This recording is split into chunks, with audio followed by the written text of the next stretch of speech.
but I don't have as much faith in Enigma 5, even though it worked last game. So my guess is I think Alliance's draft looks just stronger here. All right. Thank you very much. Moxie, are you boys going to do it? Oh, gosh. You know, I'm torn right now. I really am. I think that if Alliance gets momentum that's necessary, I think that... Alliance's turn to pick. Pretty greedy with their itemization. Hellbus Pusher, having silence, but I don't have as much faith in Enigma 5, even though it worked last game. So my guess is I think Alliance's draft looks just stronger here. All right. Thank you very much. Moxie, are you boys going to do it? Oh, gosh. You know... Now, Bo3 Game 3, or do you feel someone could walk away with this one of these?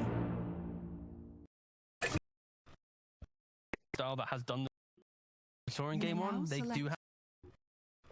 I mean, who's right? I usually like the Enigma. You like the... I'm a bit skeptical of these. Now, Bo3 Game 3, or do you feel someone could walk away with this one of these? I think Alliance could maybe run away with it pretty easily. I'm a bit skeptical of these 5-position Enigmas. I think there's a lot of ways to abuse it. Last game it didn't get abused, but I think Alliance, they know how to play versus it, so I can imagine that they can take advantage of it. Prepare but also, for battle. Little thing is that they did go for their same original opener that they had in that first game, where they kind of just botched the game a lot. You know, they have this Kato line, which the game looked great in the beginning of it, and then they just fell apart very quickly. So I'm still keeping eyes on that. I feel like things could still fall apart on those two, but I like their cores. I like the Death Prophet, and you know, I feel like Dota just does these like funny reversals where for so long it's like you always would pick Enigma to counter Tide, and now it's like Tide was picked after the Enigma. So it's just cool things how people just change the ideas. I mean, who's right? I usually like the Enigma. You like the Enigma, that Tide Hunter, but that's if the Enigma is farming. The fact that it's a 5 Enigma means that it's not nearly as effective versus the Tide Hunter. Oh, well, Kazu. That's the Gush level 1.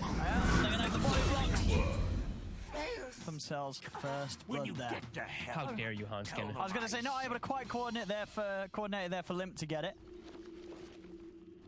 But Hanskin's like, look, last time I played Lion, I 9 times. Very miserable, so I'm going to make sure that I have a better start this game. Because that game 1, he was getting some heavy tips from Viking. He got given a lot that game too. He actually was given the lane and giving a pretty decently timed ambulance. He was really focused by them, as we see double runes set up, and we are seeing. I'm liking if they do this. This is one of those things that I was mentioning. This is how you can punish Enigma if they do decides to put this aggro tri-lane at the start. Perhaps they're actually going to switch it right away. FNG started with boots though, so I thought he was actually going to stick up there, maybe get a kill, and then just leave Enigma. But I guess because they got the first blood, it's not nearly as valuable, and he's just more focused on the actual laning aspect to deal with this Darkseer. Yeah, I mean, is he going to be able to sort of make this lane a safe spot for the PA, or is this Darkseer Spirit going to win out? This is what I've seen done lately versus all the Darkseers. I feel like it's going to be hard for Kezu, and this is also why I wasn't crazy about this last pitch. I feel like the lane is really difficult at times, that you can't actually get anything out of it. This might just be dead. Okay.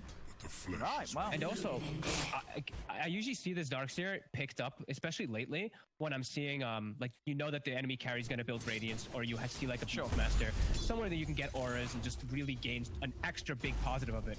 I don't see a huge positive besides, you know, a vacuum bringing them into this wombo combo of Earth Spirit and Enigma. That's true. Besides that, I'm not really crazy, and I guess the other thing is, it's the Darkseer Juggernaut combo where they have this big peak timing when they get, like, Greaves and all that, but I'm still just not feeling that big power of what it has versus the line. I feel like he's versus a lot of counters.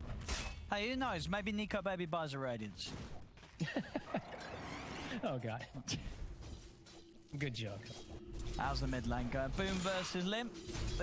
Who would you sort of say is going to get the lead here? Who's winning this lane? I like Death Prophet in this matchup quite a bit. You should be able to play pretty decently around these versus Batrider, especially now that I feel like now that Batrider even has, or now that Death Prophet got this movement speed buff, it's even harder for the Bat to do well in this matchup. Because I saw it before Death Prophet got those in there, and she would win anyway versus.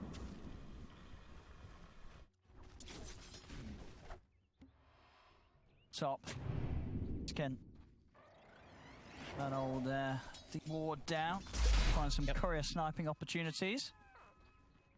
Yep, he's been body blocking that small camp over and over again too to make sure that Celery can't pull the lane back. And you know, this opens up opportunities for S4 where sometimes versus Jugs you can suffer a little as a Tidehunter, but the fact is an Enigma there, he's not suffering at all, and they're even getting some extra Eidolon kills. So he's doing quite nicely for S4.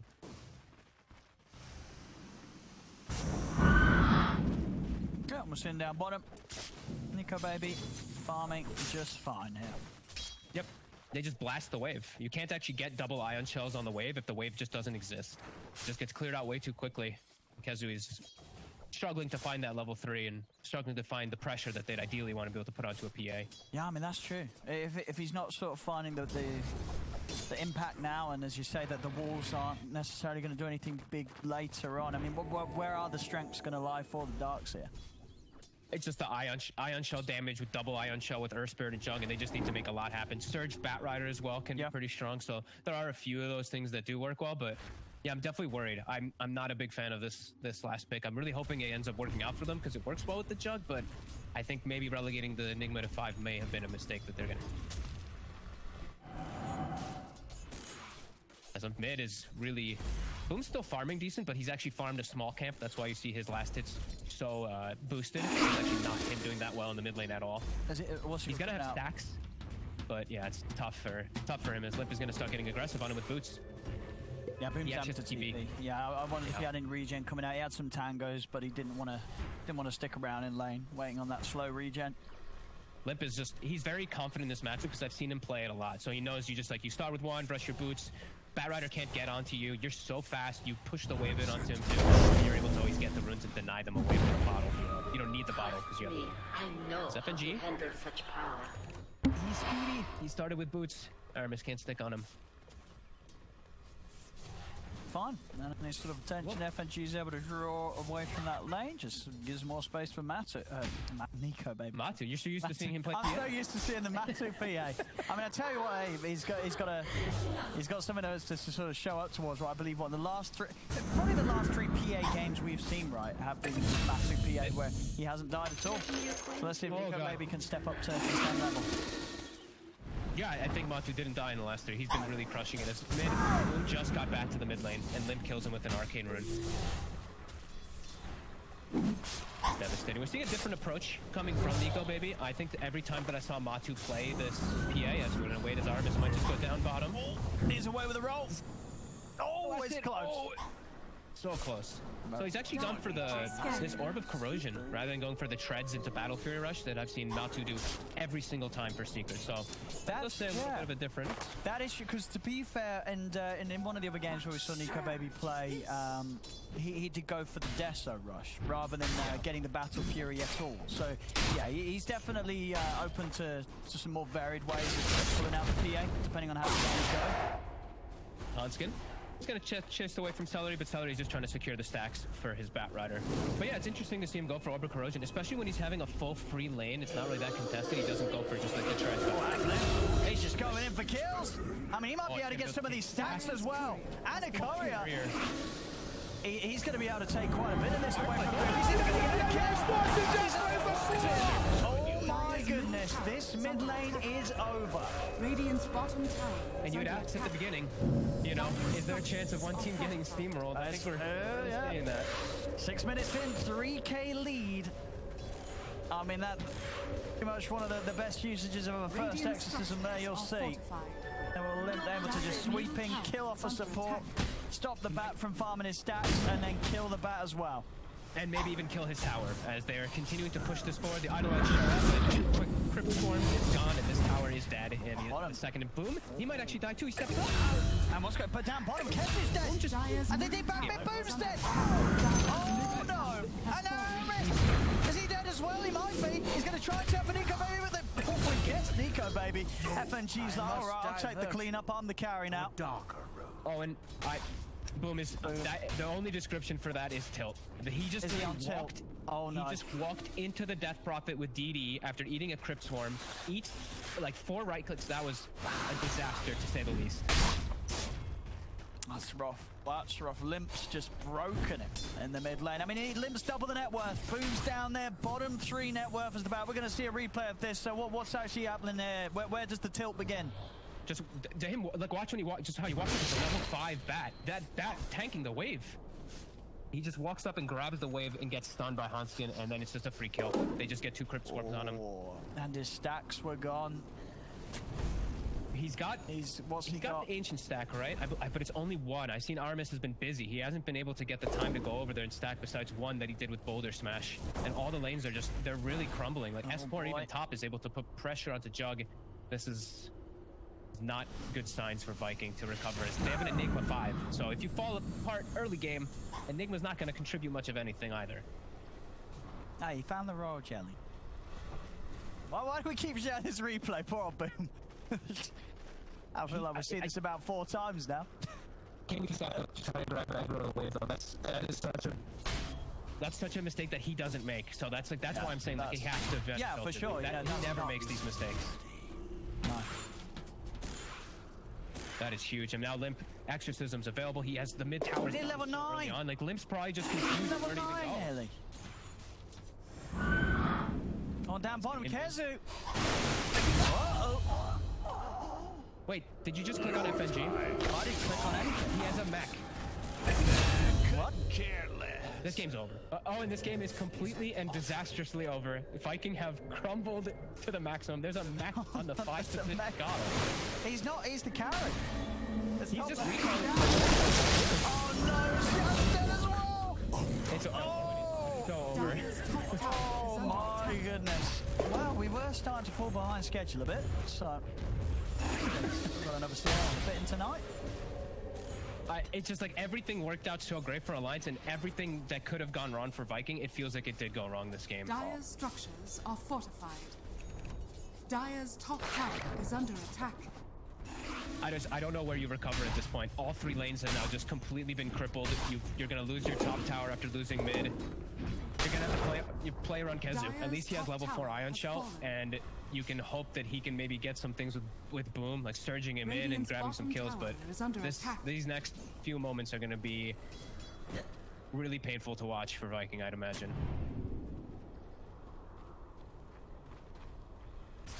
They're getting a tower down bottom. They have to play around Kezu. He is the strongest hero on the map for them at the moment. As FNG's gonna start blasting it. I can't move FNG as a mech, I don't know. Is under attack. Gonna get the tower. They will be able to get it. Oh yeah, look at that. 6 minute 36, faster than the patch fastest. That's usually not a 5 coddle, maybe. It might have been like those 4 coddle things that we see as Hanskin gets aggressive into the side, into the rune. Maybe he'll go down though. Aramis is going to be off the mark with the low spells, but they got the last up. They want a kill. They'll get a kill. As S4, he's walking in. Taking him more here is S4. He's pretty strong. Keep walking in at them. Kezu getting low. You're going to have to jump from Nico, baby, over Aramis. That's one. Now he's going to look over towards Boom. You've got the Omni Slash coming out. Oh, with the blade. Can he kill him? He's got thanks for Siphon. Turns and nukes down Boom. Can Shad finish the kill for Siphon? He's keeping the build up. He's trying to kill him. Shad gonna get him. He can't. The heals are too strong. Nico, baby's killing the whole damn team. There's a triple kill for Nico, baby. He wants Shad as well. He's gonna go for it. Oh, that was greedy. No, that was greedy. Watch out. Careful. Little greedy here. He might go back in. He wants to, he's gonna die for this. Is he's got another creep wave. Darkseer's coming though. I mean, he's dead. There's no way out, surely. There he got the range creep. He got the range creep. He got the range creep. But he's dead. Maybe feeling himself a little too much inside the fight after they just opened them around their entire Ancients, 15-3. But you know what? Whatever. The BA dies, but they're really just crushing in this game. Limp nearly does go down though. Just one extra hit, one crit from the Jug. Couldn't quite get it, Shad. Couldn't get that crit. It was so. It is just a level 1 crit, you know. So the chance is like 20%. Not a big number. And at least they push him away from the Ancients so that Boom can actually farm them. He desperately needs something to recover. 0, 5, and 2 on the bat. There we go. Is he going to get the stack again? Haste. With some money, it'll be the boss. Well, that'll be his boss done. He's going to have his item finished. Okay.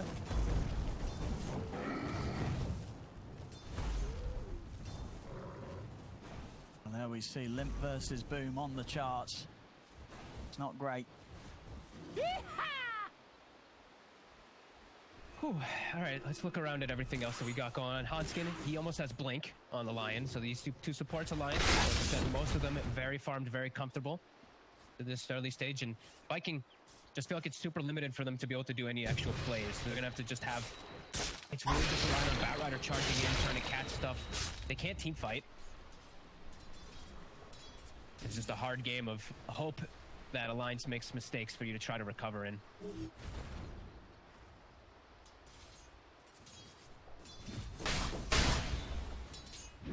I mean, well, they're going to try and find something with the black hole. The Viking. They've got the mech on Kezu as well, so they're feeling kind of strong around this. If they can get some good initiations, if they can have the double ion shells, they do have decent damage in the fray. If they can get on the targets and kill them, though. If S4 is the one who walks into it, that's a problem. Yep. S4 does walk into it and breaks the smoke. They can't go for this tide. They're going to start recalling, start looking for the fight themselves. Another patch fastest here there on the blink dagger from Hanskin. It's very quick. 13 minutes. Like he's just gotten full freedom in the game. Who's squishy as well, too. He can always just kill the Enigma. Yeah, Celery is nearly in the one-shot range of a stun into a finger. He is. I mean, and it's also now just, it's really hard for Boom to ever make a play now on Bat, because if he just tries to jump anybody, there's just going to be the blink response every time. And Shad has to be on his split push, too. A play Fury TP is going to get him out every time. He's got that going for him. Nice. Charging in, though, Limp feeling strong. Looking at the jump onto Aramis. As he'll get taken out. Quick burst of the finger. And the mech was used. Kezu did end up popping it on the retreat. It's Alliance. They have that sentry down in the Ancients, keep trying to control this area and looking to set up for bottom. Limp has Exorcism ready and a DD. And Nico Baby's about to finish up his Battle Fury, so he's got very good timing on that. And in comparison to the Jug, you know, Shad just has to go for the mini Battle Fury, I want to call it. You know, your Maelstrom, the Jug. The river. The grab onto FNG. Lasso on the call. Viking will be able to take him down. Not bad. Can they get anything more out of it? Nice ball. They want to fight this. Shad be able to play Fury. They pop the ghost out. But actually not able to get a chase in on that. Hanskin whiffed the stun there. If they actually connect that stun, that is a very dead Juggernaut, so a bit of a slip up there from Alliance. Now they're going to have to back up and farm, and hey, Viking might be aware that they can maybe make a move themselves, but they're under this deep ward coverage that was placed from Alliance earlier. And there's still just so much on the road to recovery. Without Lasso, it also is very hard to make play. So 80 seconds till that is up. Would you like the choice here from Nico? I mean, it was Matu who did this build one game, right? He did Battle Fury straight into the Aghanim. It gives you good stats. It gives you this really good in-between thing that if you don't want to get BKB, you can get this to jump from target to target and still have a strength in the fights from all that stat bonus. Blade Fury there. Trying to get the setup. There's Tower Alliance. Viking. No interest of trying to defend these tier 1s. Blink Dagger on S4. So Blink Lion, Blink Tide. Vikings team fight is going to be, it's just going to be so hard for them to ever get into this now. He's got the perfect tools to be able to deal with the backrider if he ever looks to get these lasso grabs. Viking, they're going to smoke up though. 20 seconds until that lasso is up. Radiant are scared. Trying to play around that exorcism cooldown though as best as possible. They can grab. Boom. The front. He's looking for a way in. Aramis. Got the silence onto Limp. They're going to try and jump. They get the vacuum wall down onto the train. Moving in with the Blade Fury as well. The Ravage is going to come out. Does manage to tickle one of the two of them, but no real follow-up from that Ravage. So now Alliance are starting to step back even further. S4 trying to become this wall to stop Viking from chasing, but Shad really tends to move it on. Hanskin turns to give the silence out to two of them with a finger. They'll be able to blow up Boom. Now they're turning towards Shad. Shad still trying to find an Omni-slash opportunity, but he can't quite get it. S4 links back in onto Celery. Celery goes down. Shad, they'll pop the ult, but they've got many a hero to tank it. Silence out into the burst. They try and surge him away, but the crit comes through with the dagger. Nico Baby gets the kill onto Shad. Aramis will be able to TP up, but Boom, he brought back for this, and he will die a second time. Triple kill for Nico Baby. They'll start throwing the tips out on Boom, as they know that this game, it's gotta hurt for Boom. It's just brutal. It's so they tried so hard to take advantage of Exorcism being down. They chased so far forward. The Ravage, not perfect for S4. They try to chase forward, but they just don't have enough. They don't have the goal to be able to chase these heroes. They're falling too far behind in the early game. Alliance can just reset with a couple stuns and silences and just nuke them down easily. And now Exorcism on the tower. Dire's bottom tower. We'll creep back up though, so it's gonna be not as fast as usual. There we go. S4 walked up. Tank best. Dire's top tower.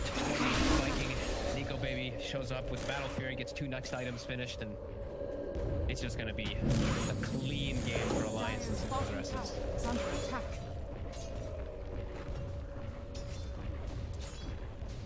I mean, how's the high ground defense for Viking? Is that an area where they're going to have a better chance at tripping up Alliance? So you think Alliance has got some solid ways to siege? They have the double blinks and they have the PA to be able to jump in from crazy range with the Phantom Strike too. It doesn't feel great. They're not the ones with the coddle. They're not the ones with any great deep push. They actually don't have much at all. This game feels honestly like almost one of those 100 to 0s. I want to give. I mean, yeah. What's the Dota plus on this one? It's a solid 97. I'd say it's an early 97 from Dota plus as well. It's just that this is one of the big concerns I had with making this Enigma that 5 position and getting the Dark Series. Just your lanes are really weak and really punishable, and I feel like Alliance, they took advantage of that perfectly. That's why they're, maybe they shouldn't be this far ahead, but that's why they've come out ahead after that so much. I mean, because what sort of is the difference that allowed the FNG Enigma to work in comparison in game 2? Well, they just were able to just sit back and make Viking be like the aggressors. They didn't have to rely on the Enigma so much. Well, I feel like this game, that Tidehunter makes that Enigma. They should have to rely on the Enigma because it counteracts that Tide. It's actually quite strong, but when they make it a 5, it no longer counteracts the Tide at all. Smoke on smoke it. Viking on the high ground. Ward down. He's got a blink. Boom's trying to get in on something. They've got the Yule set up onto Shat. Also onto Keza though, into the silence. Keza. He's going to try and run. King Ward's down. They're jumping with the Omni-slash on. The Ravage is out though. Delight, they just turn. Nico Baby clears up the 2 of them. Aramis is trying to roll out, but they'll be able to block it. Take him down. S4 and the gang chasing onto Shat. And to Celery. A quick finger from Hanskin finishes it off. And Shat will go down. 25 support and they'll call it. Over. This game collapsing very early for Viking as Alliance. They gave a solid knockout blow here in